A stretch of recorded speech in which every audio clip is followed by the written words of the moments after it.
Quranic studies সূরা নূর। পর্দার বিধানের ক্ষেত্রে কিছুটা শিথিলতা রয়েছে কাদের জন্য? অতিশয় বৃদ্ধা নারীদের জন্য। বিবাহিত নারী পুরুষ ব্যভিচারের শাস্তির বিধান কোথায় আছে? হাদিসে। নূর শব্দটি সূরা নূরে কতবার এসেছে? উত্তর হবে 7 বার। বিশ্বজগতের আলোকে আল্লাহ তাআলা সূরা নূরের মূল আলোচনা কি? সূরা নূরের মূল আলোচনা কি? ব্যভিচার ও মিথ্যা অপবাদের বিষয়ে আল্লাহ দেওয়া কিছু নির্দেশনা, ঈমানের পরিচয়, চারিত্রিক পবিত্রতা ও আচরণবিধি। আয়েশা রাদিয়াল্লাহুকে কোন সাহাবীর সাথে ব্যভিচারের অপবাদ দেওয়া হয়েছিল? উত্তর হবে সাফওয়ান বিন মুআত্তাল। ব্যভিচারী নারী পুরুষ, মুমিন নারী পুরুষকে বিবাহ করা কি হারাম? মিথ্যা অপবাদ দিলে কতজন সাক্ষী হাজির করতে হয়? উত্তর 4 জন। সাক্ষ্য প্রমাণ দিতে না পারলে অপবাদ আরোপকারীর বিধান হলো 80টি বেত্রাঘাত। তাদের সাক্ষ্য কখনোই গ্রহণযোগ্য হবে না, তাদের ফাসিক গণ্য হবে।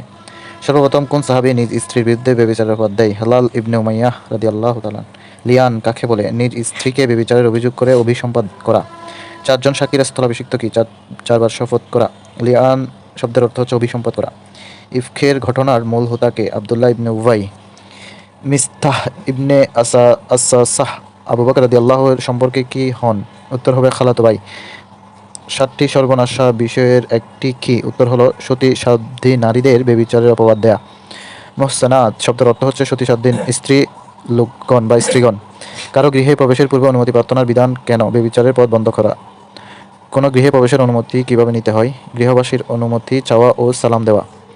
জাহেলি যুগে সালাম প্রচলনের পূর্বে কি বলে অভিবাদন করা হতো? আনআমাল্লাহু বালাইনা, যার অর্থ হচ্ছে আল্লাহ তোমার চক্ষুকে শুষ্ক রাখুক। পুরুষ ও নারীদের জন্য পর্দার বিধান অবতীর্ণ হয় কোন আয়াত দ্বারা? সূরা নূরের 30 এবং 31 নং আয়াত দ্বারা। ইল্লা মা যাহারা মিনহা, যা আপনা আপনি প্রবেশ পেয়ে, যার দ্বারা উদ্দেশ্য কি? এখানে উদ্দেশ্য হচ্ছে মুখ এবং হাতের। আল্লাহু নূরুস সামাওয়াতি ওয়াল আরদ, এখানে নূর দ্বারা উদ্দেশ্য হলো হেদায়া। মিশকাত ও মাসাবিহ শব্দদ্বয়ের উদ্দেশ্য কি? মিশকাত দ্বারা রাসূল সাল্লাল্লাহু আলাইহি ওয়াসাল্লামের বক্ষ মোবারক, মাসবাহ দ্বারা রাসূল সাল্লাল্লাহু আলাইহি ওয়াসাল্লামের নবুয়ত এবং জুজাজাত বা কাঁচ দ্বারা রাসূল সাল্লাল্লাহু আলাইহি ওয়াসাল্লামের অন্তর উদ্দেশ্য। মওজুন শব্দের অর্থ হচ্ছে ঢেউ। সাহাবা শব্দের অর্থ হচ্ছে মেঘমালা। আল্লাহ সমস্ত সৃষ্টি কোথা থেকে সৃষ্টি করেছেন? উত্তর হবে পানি। কয়টি গুণ থাকলে আল্লাহ রাষ্ট্র ক্ষমতা দেওয়ার ওয়াদা করেছেন? উত্তর হবে 4টি।